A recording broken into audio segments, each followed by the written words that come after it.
Bonjour à tous. Je m'appelle Benoît Talleux, j'ai 17 ans et je suis né au Vietnam où j'ai été adopté bébé. Mes parents ont adopté 7 enfants dont je suis l'aîné.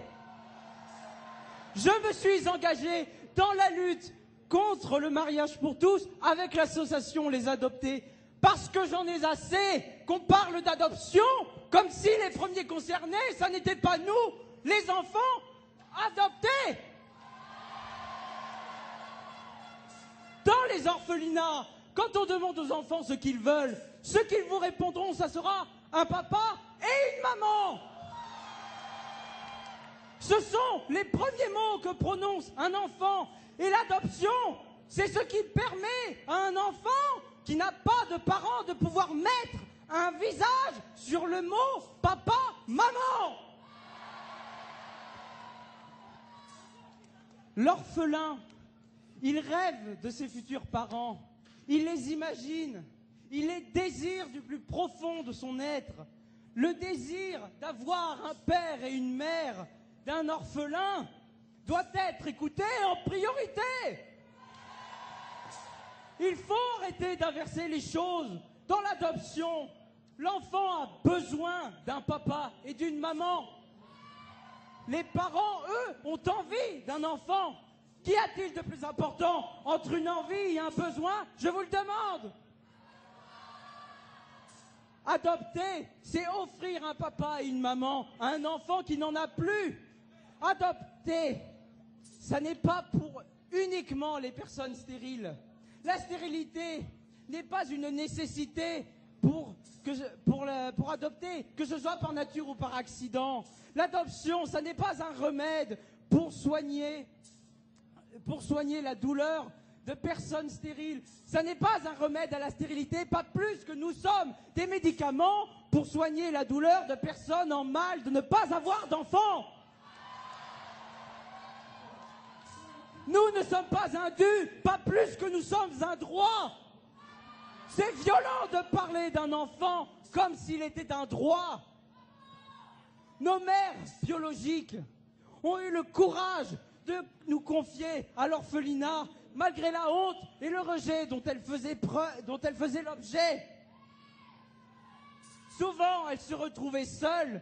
Elles n'avaient plus d'espoir pour elles-mêmes, mais elles en ont eu suffisamment pour nous. Elles ont eu l'espoir de nous donner un jour un père et une mère, le père qu'elles ne pouvaient nous donner et la mère qu'elles ont dû renoncer à être. Ne les trahissez pas!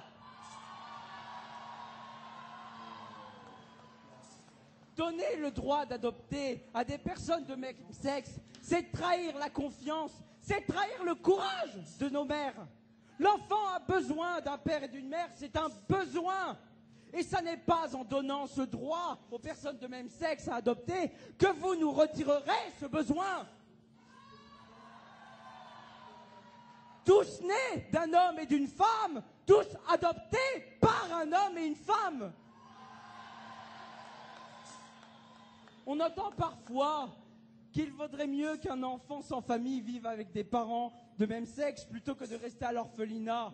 Cette affirmation n'est pas fondée car elle est complètement déconnectée de la réalité. Il y a plusieurs dizaines de couples hétéros postulant par enfant adoptable. On nous dit un couple homosexuel c'est mieux que rien, mais c'est choquant. Dire un couple homosexuel c'est mieux que rien, ça c'est de l'homophobie.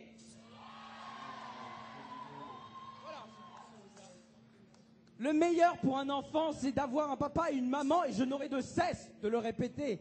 Décider une fois pour toutes qu'un petit orphelin qu'on adopte n'aura jamais de maman, c'est cruel, même si on lui donne de papa. Décider une fois pour toutes qu'un petit orphelin n'aura pas de maman, même si on lui donne de papa, c'est cruel, c'est injuste, c'est un déni d'égalité. L'opinion publique pense que la PMA doit être retirée de ce projet de loi. Ce qui n'est pas bon pour les enfants de la PMA, serait-il bon pour les enfants issus d'orphelinats? Non à la PMA, non à l'adoption par les personnes de même sexe. On nous dit que les mœurs évoluent, que la société change, mais nos besoins à nous, petits enfants de l'orphelinat, ne changent pas, ils ne changeront pas. On nous dit que c'est une évolution et que de plus en plus de pays votent le mariage homosexuel. Mais de grandes nations et de grandes démocraties l'ont aussi rejeté, comme l'Allemagne ou l'Australie. Nous ne sommes pas seuls.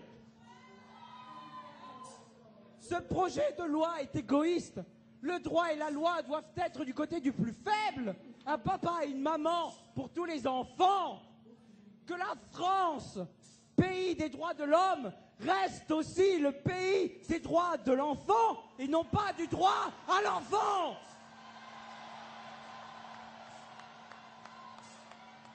Monsieur le Président, je vous le demande, écoutez-nous, recevez le collectif Les Adoptés. Nous sommes les premiers concernés. Pensez aux enfants, pensez aux orphelins, pensez à nous. Merci de vous être tous mobilisés pour nous, pour nos mamans, pour la famille.